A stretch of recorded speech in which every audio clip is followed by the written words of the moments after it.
बिहार लोकसभा चुनाव को लेकर कई सर्वे किए गए हैं।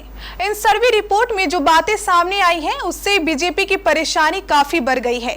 अगर बिहार में लोकसभा चुनाव आज करा दिया जाए तो किस पार्टी को कितनी सीटें आएगी, इसको लेकर अलग अलग पार्टियों द्वारा सर्वे कराया गया है। ये सभी सर्वे रिपोर्ट लगभग एक जैसे ही निकल कर आई है। आपको सुनकर आश्चर्य होगा कि आज बिहार में लोकसभा चुनाव करा दिया जाए तो भाजपा को 10 सीटें मिलने भी मुश्किल हो जाएगी। क्यों? चौंक पड़े ना। लेकिन सर्वे रिपोर्ट तो यही कहती है। इतना ही नहीं, भाजपा की खुद की सर्वे रिपोर्ट भी इससे मिलती जुलती ही है। हम आपको बता दें कि बिहार में लोकसभा की कुल 40 सीटें हैं। पिछले 2019 के लोकसभा चुनाव में भाजपा जदयू गठबंधन ने 40 में से 39 सीटों पर जीत हासिल की थी।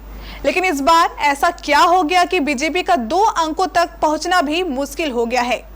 आइए इसे समझने की कोशिश करते हैं।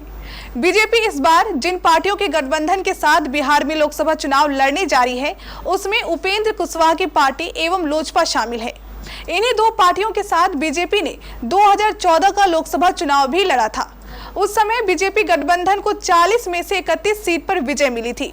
2014 में पूरे देश में कांग्रेस के विरुद्ध एंटी कन्वेंसिंग भी, साथ में मोदी की हवा भी जोरों पर थी। और अगर 2019 की बात करें तो बीजेपी के साथ जदयू भी मिली हुई थी, जो आज नहीं है। अगर 2014 और 2019 में मिले वोटों का पार्टियों के मिले वोटों के आधार पर तुलनात्मक अध्ययन किया जाए तो बिहार में सिर्फ 10 सीटें ऐसी हैं जहां भाजपा गठबंधन को महागठबंधन से ज्यादा वोट मिले थे।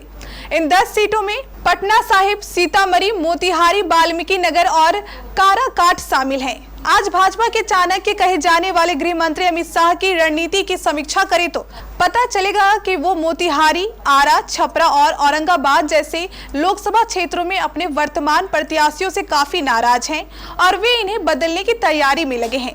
इन क्षेत्रों के वर्तमान प्रत्याशी सिर्फ बीजेपी के नाम पर ही नहीं जीत रहे हैं, बल्कि उनकी अपनी पैठ भी काफी अधिक है। अगर अमित शाह इन्हें बदलते हैं तो बीजेपी को भारी क्षति होने की संभावना है।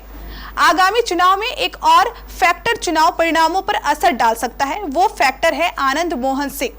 हम आपको बता दें कि आनंद मोहन सिंह फिलहाल जेल में है और नीतीश सरकार ने आनंद मोहन सिंह को जेल से बाहर लाने की पूरी तैयारी कर ली है।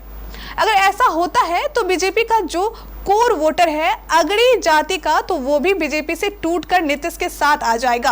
इन सभी तथ्यों के विश्लेषण के बाद जानकारों का मानना है कि बीजेपी के चाणक्य अमित शाह ने आरा, छपरा, मोतिहारी और औरंगाबाद जिले में अपने प्रत्याशियों को बदला और आनंद मोहन सिंह बाहर आए तो बिहार में लोकसभा चुनाव में बीजेपी का खाता भी खुलना मुश्किल हो जाएगा।